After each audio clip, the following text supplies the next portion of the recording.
The Song of Solomon, chapter 4, verses 13 to 15. Thy plants are an orchard of pomegranates, with pleasant fruits, henna with spikenard and saffron, calamus and cinnamon with all trees of frankincense, myrrh and aloes with all the chief spices, a fountain of gardens, a well of living waters, and streams from Lebanon.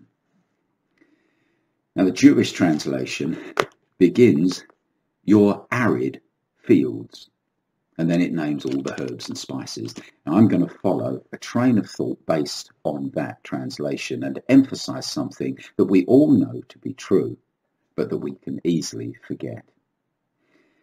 It's all too easy to have a low opinion of others, regarding them maybe as arid fields. Even if that is true, the arid, the dry, the cracked and parched land can bear fruit that God highly values.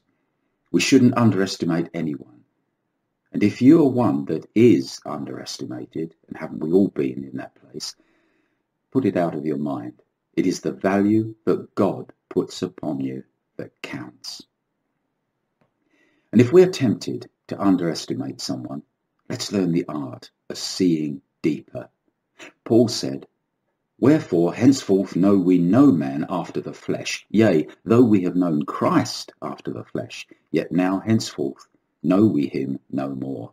2 Corinthians chapter 5 verses 16 following. That's very interesting. It is possible to even know Christ himself after the flesh. In other words, to underestimate him. That's what the Pharisees and religious leaders did. Now when whole villages did it, he couldn't do any miraculous works there. That's very instructive. If we know Christ after the Spirit, he can do mighty works. But there's more.